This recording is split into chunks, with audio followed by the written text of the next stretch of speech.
It's now from Washington, Mark Thiessen, visiting fellow with the American Enterprise Institute and a weekly columnist for the Washington Post. Hey, Mark, good morning. Mark, what are you hearing from the community, from the intel community, on this guy's connections with Pakistan?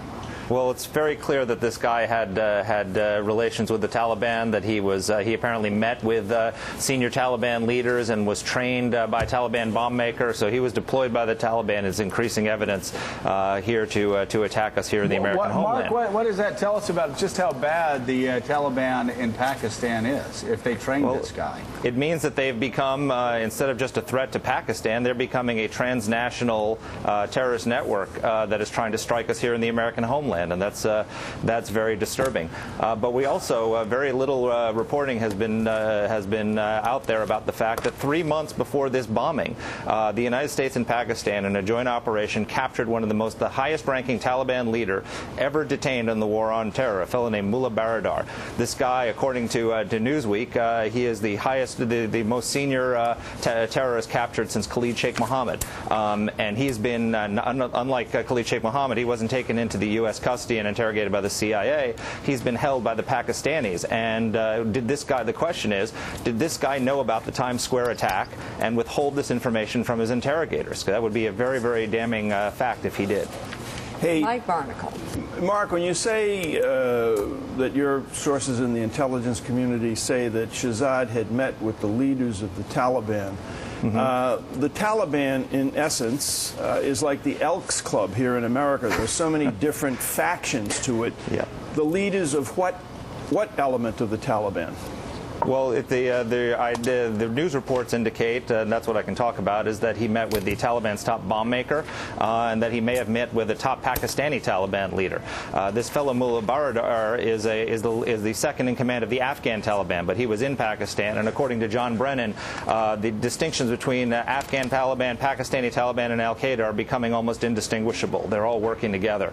And so what you have is a situation where you had the #2 leader of the Taliban, second only to Mullah Omar in the Taliban hierarchy, captured and in custody.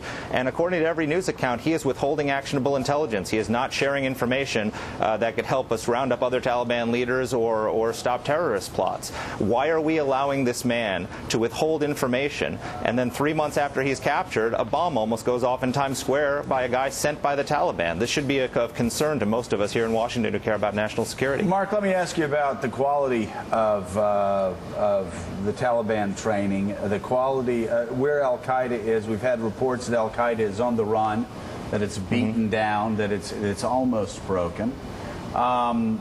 You look at what happened in London 2 years ago, where you had people try to set off bombs, again, sort of in a haphazard, unprofessional sort of way. And then you look at the joke that was this attempt in Times Square. And is it dangerous for us to be led to the conclusion that al-Qaeda is not what they used to be, that they are, in fact, on their last leg? Well, I don't think that it's a joke, and I remember everybody came down pretty hard on Dick Cheney a few years ago when he said that al-Qaeda was on its heels. The fact is, in the last 4 months, we have had two failed, not foiled, failed terrorist attacks. The only reason that there are not hundreds of dead people in Detroit with the Christmas Day bombing and in Times Square is because the bombs malfunctioned. That should be of great concern to us. The terrorists are trying to attack us. The al-Qaeda in the Arabian Peninsula almost blew up a plane over the city of Detroit. Now the Taliban almost blew up a car bomb in New York City. And the fact is, the 10th anniversary of 9/11 is coming. Al-Qaeda is planning something big, and we better not sit back and think that they're not serious anymore. On the 5th anniversary, they tried to blow up 7 planes crossing the Atlantic, which would have killed thousands and thousands of people. It would have been the biggest terrorist attack since 9/11. If we don't think they're planning something big for the 10th anniversary next year, we're kidding ourselves. Well, we've got to be finding out what they're doing and stop them before they can carry it out. Mark, you're not implying that people in power in Washington right now, from John Brennan on up through the President of the United States, are not taking this seriously? You're not implying that, are you? I'm implying that we are not doing what is necessary to find out these plots before I'm not implying, I'm saying it. We are no longer capturing, detaining, and effectively interrogating senior terrorist leaders. According to the Washington Post, front page a few weeks ago, there has not been a single high-level detention of a senior al-Qaeda terrorist since Barack Obama, by the United States since Barack Obama became president. We're killing them with predators, but dead terrorists can't tell you their plans for new attacks. So if we are not capturing these people, we can't connect the dots and stop the attacks before they happen. You know, in my book, I interviewed Mike Hayden, the former director of the CIA, and he explained to me, intelligence is like putting together a puzzle, and you've got all the pieces laid out in front of you, and you've got to connect them. But you're not allowed to look at the picture on the cover of the box. So you've got to connect the dots without seeing the final picture. Now, you can get those pieces from lots of places, and the Obama administration is doing that. They've got signals intelligence, we've got sources, we're trying to do all these things.